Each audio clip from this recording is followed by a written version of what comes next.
Bismillah ar-Rahman rahim.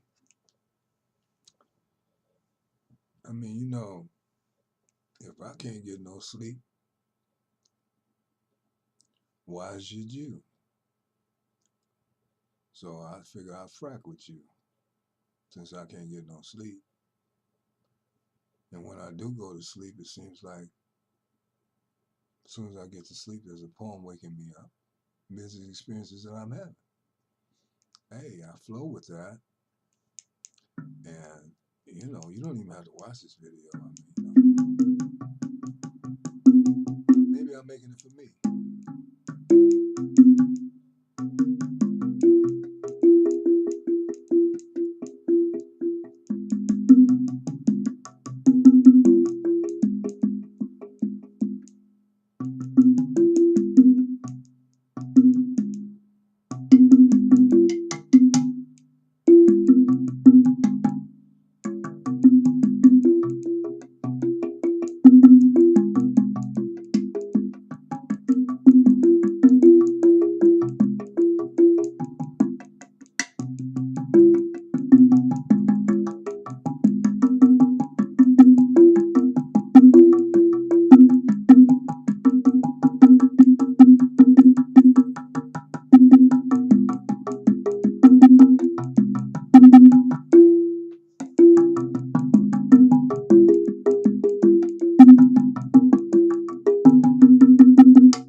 no sleep. So might as well read a poem. Something like that. Yeah. I don't know what I'm doing. I don't have any plans. Well, I found out that I wasn't in control of anything. I used to think that I was in control of some things. Yeah, well.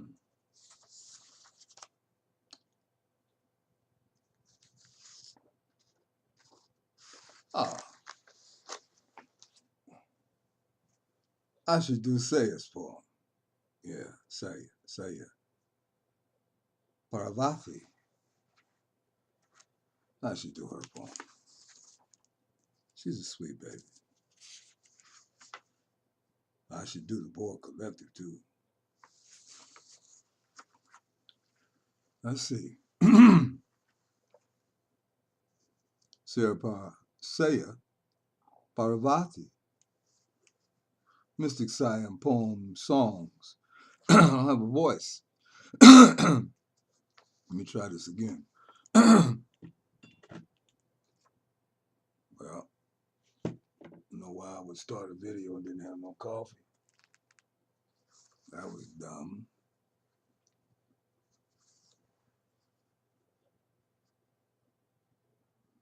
Saya Parvati. Parvati. Parvati.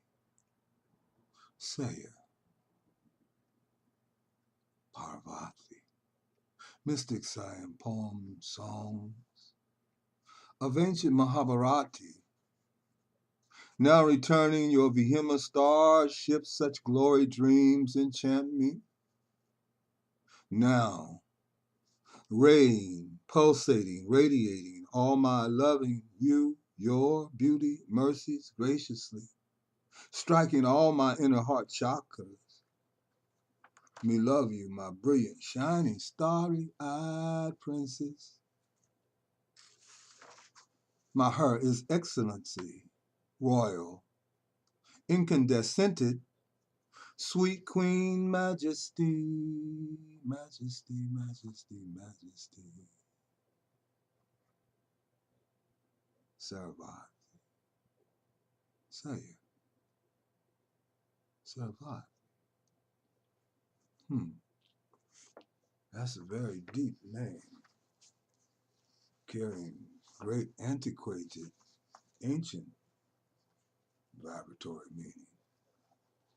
Or the Hindu.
Maybe you can't sleep either.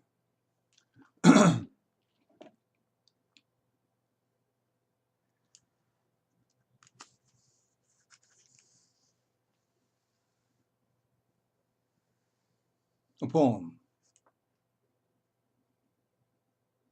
I can't stand these glasses. The Borg Collective. If I don't act a fool, I will frighten you and you'll run from me. So I had to come out. I don't know what's wrong with my voice tonight. I had to come out of my comedian bag and all the. I said the other night that I never met Mike Epps, but I did meet Mike Epps. I did. Very good friend of ours, who was a barber in this city named Otis, that everybody loved. Well, somebody murdered him in the basement of his shop, and Mike had helped him get this shop. And Mike was at Otis's funeral. And I gave Mike a copy of my book, if I'm not mistaken. I had Robbie take him a copy of my book, and then I went over and I talked with him for a while. But I'm going to know him, and I'm going to know Snoop Dogg.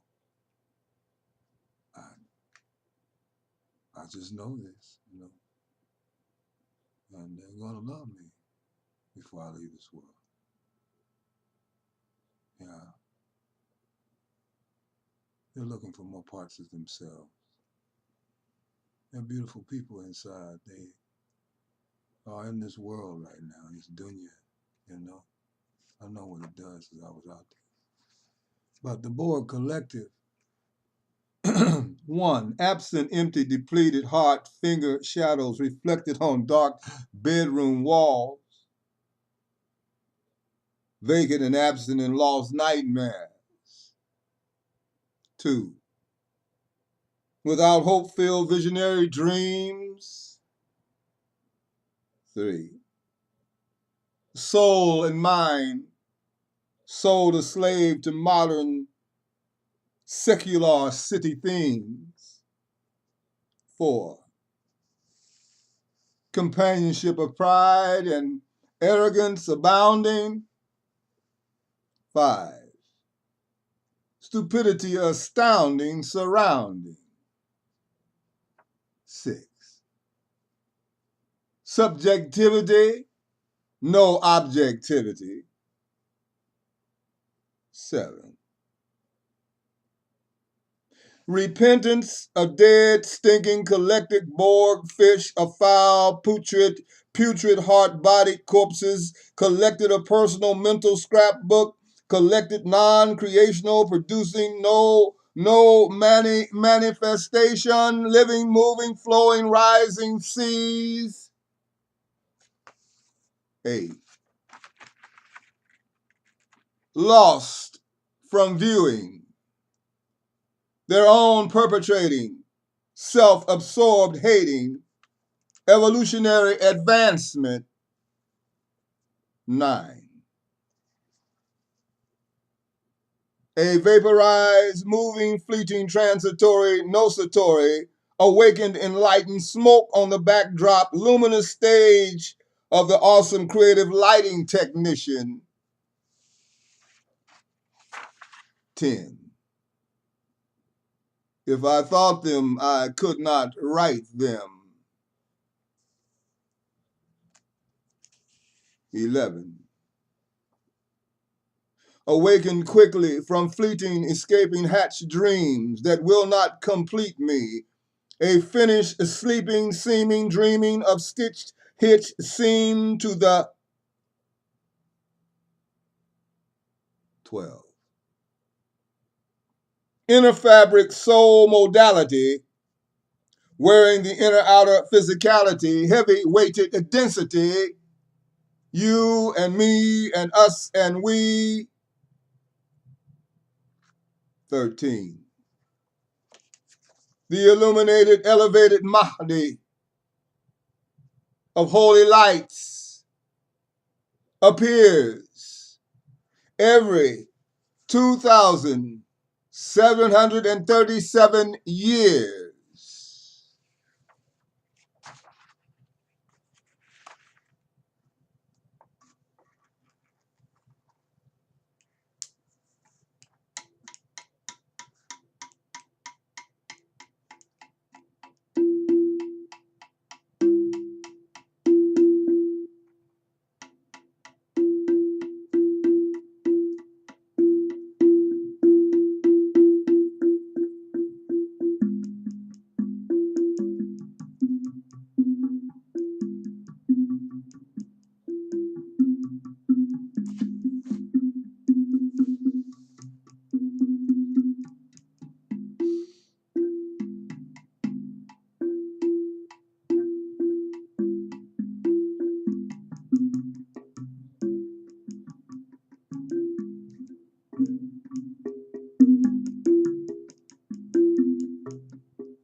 You depend on creativity.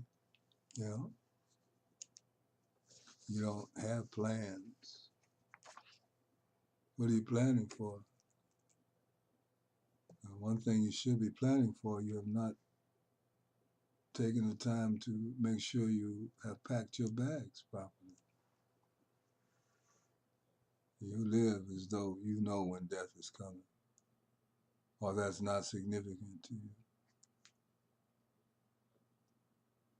You are so lost in the movie that you think you're in the movie now. You went to the movie. You paid to get in. You sat in the theater with everybody else, and you knew you were watching a movie to begin. And the lights came down from the projection booth onto the white backdrop screen. You were watching a movie, and you were a witness of the movie. Say you were watching Al Capone, and I like gangster movies myself. I grew up with gangsters, and that's what I saw as a kid all around me. I was determined I wasn't gonna be that. And everything was saying, "Go be that."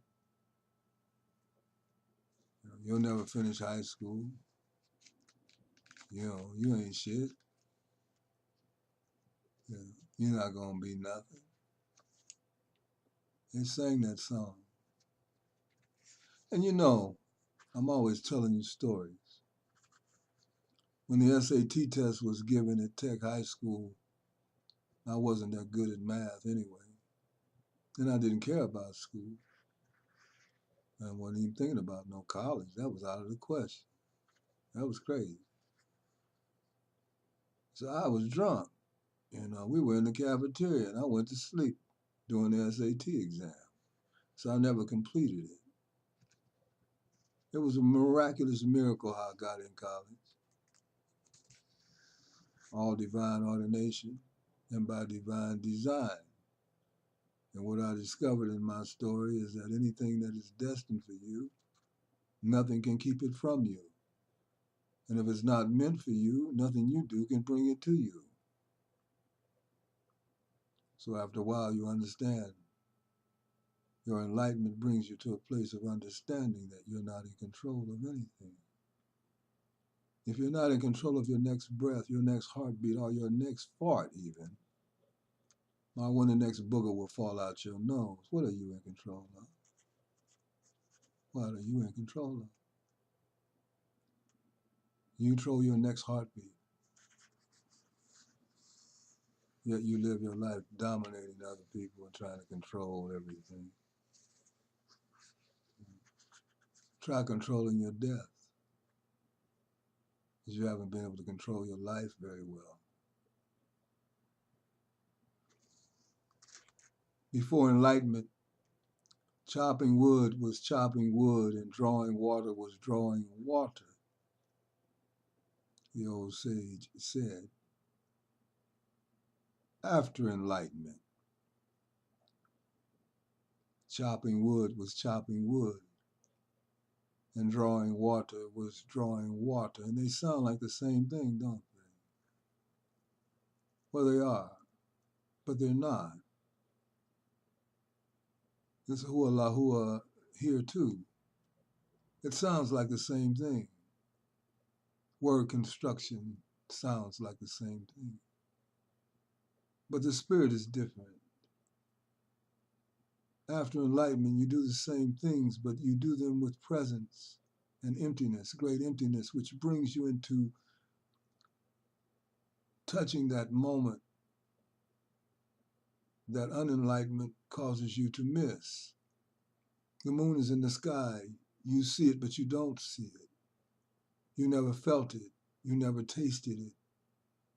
You just looked up and saw the moon in the sky. Oh, it's a big moon in the sky, but you did not experience the moon in the sky because you were somewhere in the future. Or you were either dealing with something in the past, or you were distracted by something in the present. So you were not present in the moment. And so we have many moments in our life, so many heartbeats are allotted to us, so many breaths, and you think you have a bunch to waste because you are sumptuous and you take for granted that your next one is coming to you. So you live out of this kind of self-absorption, of kind of absorption that is an existential absence of existence, yet existence of a dead existence, a living, walking dead, perhaps we might call it, you know. So people are asleep and this is what they're doing. And they spend 60 and 70 years never touching the glass of water that they held in their hands, never feeling it, never tasting it, never really touching it. They missed it. And then when death comes, the whole being is in a state of shock because it took for granted, you know, it capitalized on everything but the one thing that was the most important thing it evaded. It did not prepare, it did not pack well, you did not prepare your baggage.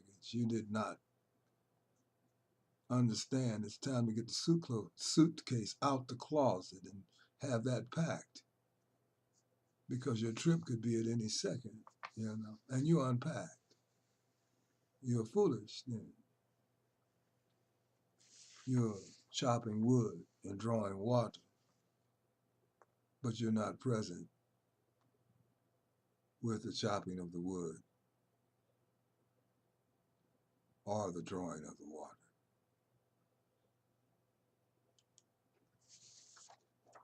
I'm making this video for me. Now, this is too intimate for you people. I don't read.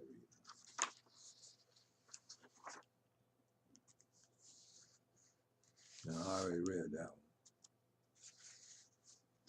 one. All these poems I got. If I show you all the stuff that has written me,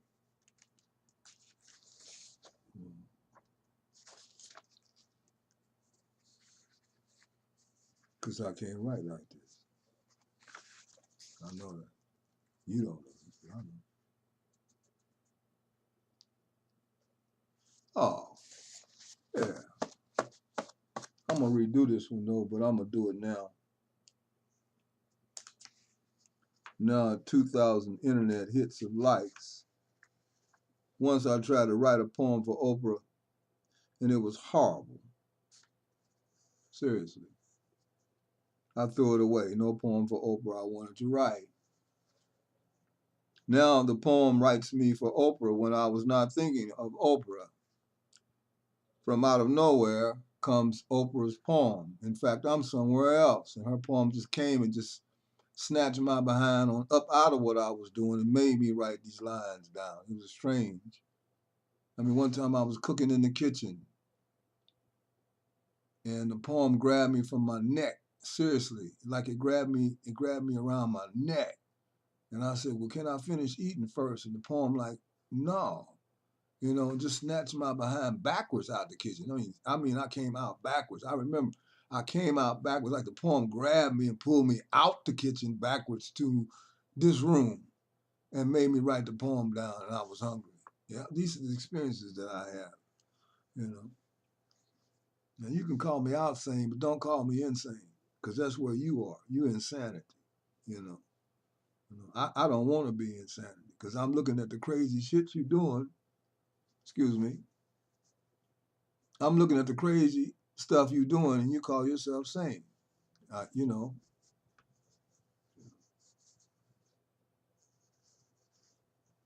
kids 15, 14, 13 years old around me in my neighborhood blowing each other's heads off. What? Because you got on some tennis shoes. I mean, we didn't do nothing. I mean, that's crazy. What is that? That's sane? I don't. The poem writes me for Oprah. Oprah Harpo Love. I don't have to be on your television show or in the movies with you. I do not have to eat with you or go to the movies or be in the movies or shopping or reading or talking long hours with me and you. I don't have to breathe air in the same space or endlessly kiss your most talented, articulating, scintillating, brilliant, beautiful, innocent child, Nubian, Queen Grace face. I don't have to dine cuisine, fine wine, eat, drink Chinese or Lebanese curry sauce. You juicy Uzi, you cool, you to death in your ear, girl. To sing my mystic poems through your African happy nappy hair, pretty laugh and smiling teeth, girl. Of sit for hours and you me stare glare. I don't have to go skateboarding or hang gliding or surfing, waving, deep sea diving or jump from Cessna planes high in the sky flying or whine and sometimes a stupid fall crash and smash and impact to the earth dying. I don't have to go with you to Bloomingdale's or to the Hollywood Beverly Hills pet store. I don't have to there look and then listen to singing nightingales the more. I don't have to dance with you doing the tango. I don't have to wrestle alligators in the deep swamps of Florida. Though all of that fat smack would be real nice, but me, just being on the same planet with you thrills me.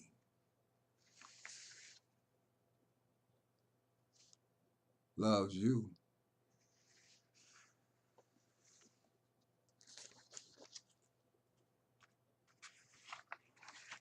And that would be really blessing me, to get to read that to Oprah. I'd probably just be sitting there looking at her, man. I'd be able to do that. It's probably sitting there looking. She'd be saying, "SIAM, are you all right?" No, I'm looking at you. I'm not all right. Because that's a dream of mine. I keep having it all the time. That I'm going to see her and I'm going to be talking to her. I'm going to be playing music on her show. That's what I keep seeing.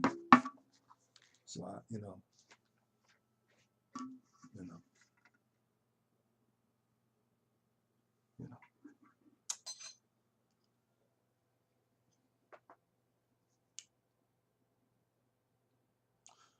As I was discussing in one video, it's like, how real are people going to be?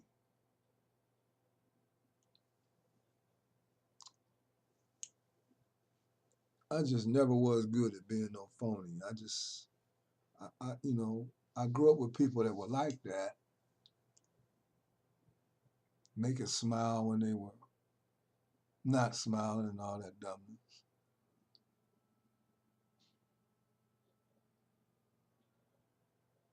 I've always tried to be true,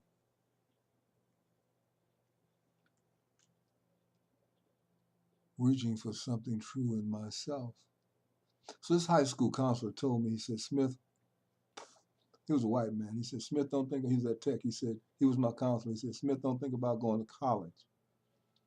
He said, you're not college material.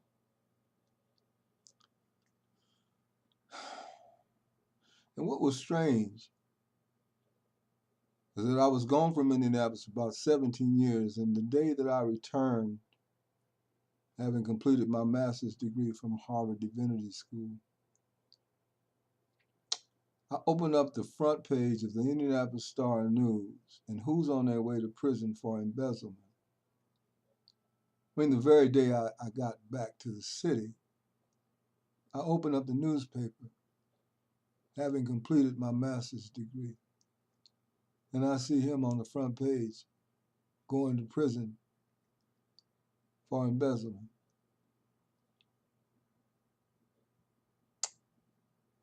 And I could tell you many other miraculous stories in my life, really miracles. So if I die tonight, I'm okay with that. I don't fear death. I already have died. That's why I speak boldly, because other people capitalize on your fear. And when Satan realizes you don't have any fear, since this whole thing is based on fear and jealousy and envy and all of that, when he realizes that you're untouchable in that area, it frightens him. He becomes very threatened by that.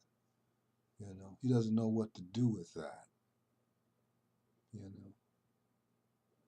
I read where this great enemy of the Prophet Muhammad, Abu Jahl, he raised so much hell, and he claimed to be such a great warrior. But when God got ready to cut him down, he humiliated him. It was a group of children that killed him, that loved the Prophet Muhammad, and they were tired of all the wickedness that he had done to him. And they begged the Prophet to go into the battle, and they were so sincere. The Prophet never wanted to fight, but he was forced to in order to establish worship, because they didn't want to accept it. And the basis of the thing is just like with slavery. It wasn't based on color, it was based on money. Muhammad ibn Abdullah sallallahu alaihi wasallam messed with their means of making money. Because see, to establish Islam near the Kaaba was to change all the wickedness that they had been doing for centuries, and how they made their money. When you get down to it, it's always folks going off the deep end based on some money. That's how lost they are from viewing. So to embrace Islam would cleanse all of that and change all of that. That would not be the center of such lewd behavior anymore, in the name of the crisscross roads of the trade route which came through Mecca and centered around the polluted Kaaba at the time. He purified all of that. The light in him, the Nur, Muhammadiyah, purified. And it'll purified in you. If proper Islam is taught to you, you'll realize it is the core of Christianity and all of it. That's my job, to teach you this, no matter who may not like it. Because Islam is promised to enter all households, and it won't enter the way they're presently presenting it. It must enter the heart with an understanding from your own givenness of God, not from my perspective, but to identify it. To identify that you have on a mink coat, but you're not aware that you have it on. And you've always had it on. And you thought it was something else, but it wasn't. That's my job.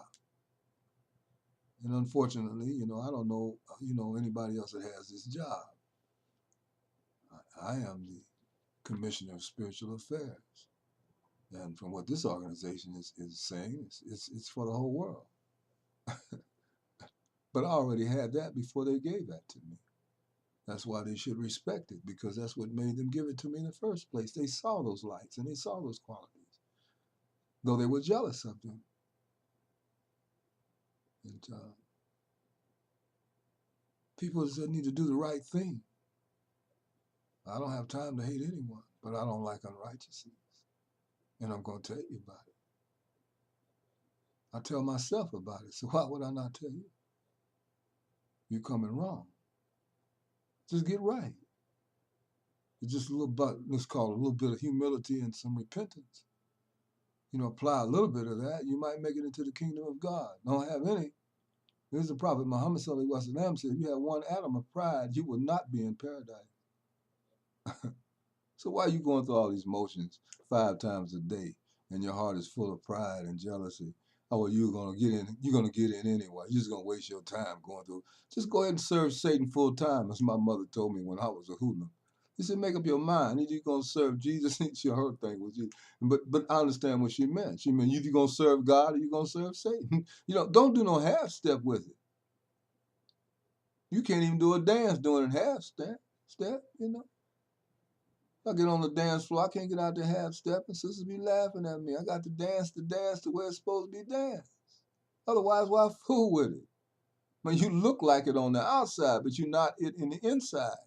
Well, there's a problem then. But the Quran addressed that when it said, Fi qulubihim maradun fazadahumullahu marada. Walahum adhabun alimun bimakanu yakdhibun. It says in their hearts is a disease.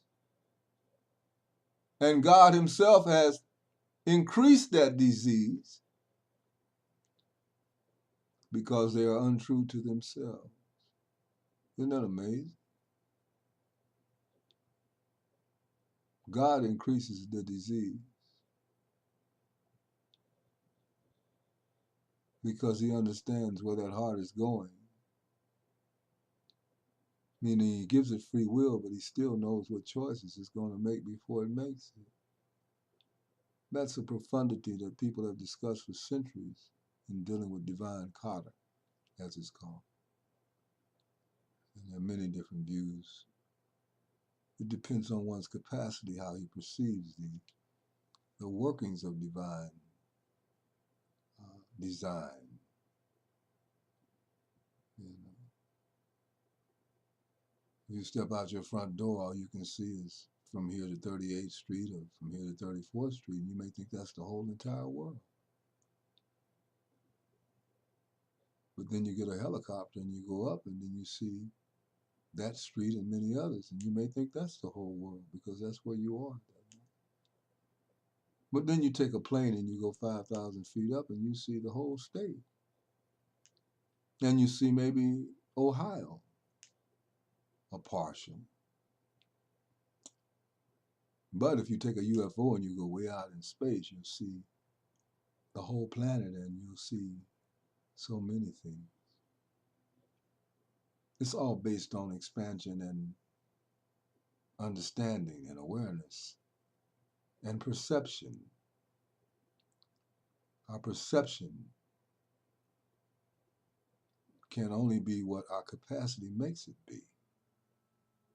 You can't get a gallon of water in a pint glass. Subhana rabbika bil izzati amma yasifun wa salamun ala mursalina. Alhamdulillahi rabbil alameen. Yanisa altaka kalban kashian mutawadiyan. Wa almakathir nafi Allah. Wa atabatin kubilat bignatin rufiyat. Wa sajatin suruhat bidini Allah. Wa kumu ithalana bishari hasadin. Wa sharifa min wa sharalaini Allah. Wa shari sikran wa sharo kalki insihimu. And jinihim wa shiwatis sami Allah. Tawalana rana sahilana badana. Wa hablana rushda wa tawfiq ya Allah. Wa dami rankula adain to the rubana. Kabla wasulayana. Ya Allahu, Ya Allahu. Ya Allahu, Ya Allahu. Assalatu wa salamu ala mursaleen. Alhamdulillahi rabbil alameen. Assalatu wa salam. Ya Muhammad Rasulullah. Ya Muhammad Rasulullah. Ya Nabi Rabbil.